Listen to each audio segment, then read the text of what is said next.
अस्सलाम वालेकुम गाइस, आज हम जो बनाने वाले हैं वो देखकर तो आप यकीनन हैरान और परेशान ज़रूर हो जाएंगे, क्योंकि आपने ये पहले खाई है या नहीं ये मुझे कमेंट करके आपने ज़रूर बताना है। चैनल पर नए हैं तो सब्सक्राइब ज़रूर कर देना है।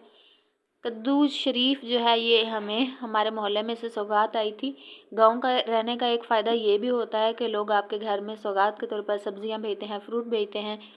शहरों का पता नहीं, शहरों में तो मैंने फ्रूट जो है उसको भी बर्बाद होते हुए देखा है। फ्रूट वाले पौधे लगे हुए होते हैं, फ्रूट लटक रहा होता है, गलियों में गिर रहा होता है, पाँव के नीचे आ रहा होता है, लेकिन उन लोगों को परवाह नहीं होती है, लेकिन वो किसी को तोड़ने भी नहीं देते हैं।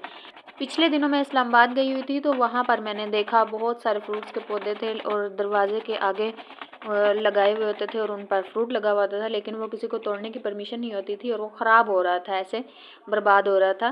तो गांव वाले जो हैं वो तो एक दूसरे के साथ मिल बांट के शेयर करके खाते हैं, तभी तो गांव की लाइफ में सुकून होता है।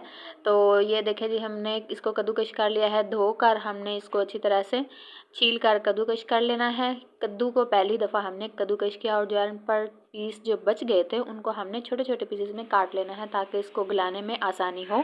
एक बर्तन ले लेना है, उसके अंदर आपने ये कद्दूकश किया हुआ कद्दू शरीफ उसको आपने ऐड कर देना है और ऊपर से इसको ढक देना है। इसके अंदर अपना भी ढेर सारा पानी होता है तो उसी के अंदर आपने इसको गलने देना है। लो फ्लेम पे बेसिकली आपने इसको गलाना है।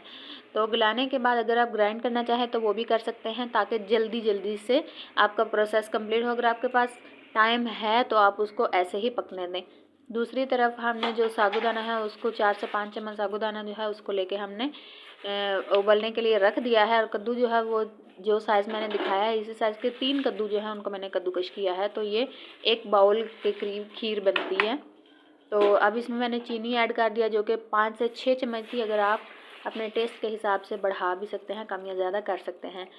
जब कद्दू अच्छे से गल जाए, साबूदाना ऐड हो जाए, तब आपने उसके अंदर दूध ऐड कर देना है आधा लीटर और साथ में मलाई।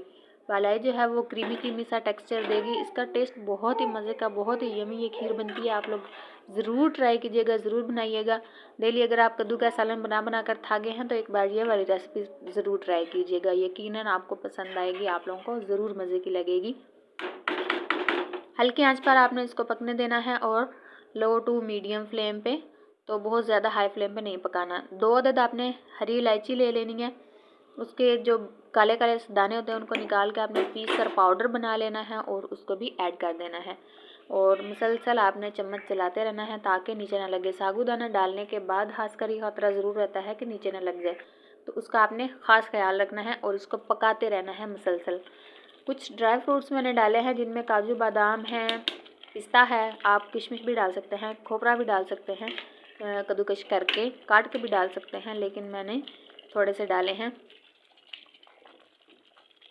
ये देखें थोड़ा सा क्रीमी क्रीमी सा टेक्सचर हो गया है। अब इस पॉइंट पे आपने इसको बर्तन में उंडेल लेना है और ठंडा होने के लिए आपने फ्रिज में रखना है, क्योंकि ये ठंडा ठंडा खाएंगे तो बहुत मज़ा देगी। मेहमानों के लिए भी बनाएंगे तो उनको बहुत पसंद आएगी। ऊपर से हमने पिस्ते के साथ इसकी गार्निशिंग कर ली है। तो कैसी लगी आपको हमारी आज की वीडियो? अगर पसंद आए तो लाइक और शेयर करना बिल्कुल भी नहीं भूलना है, और अगर चैनल पर नए हैं तो सब्सक्राइब ज़रूर कर दें। मिलते हैं नेक्स्ट वीडियो के साथ। Bye bye.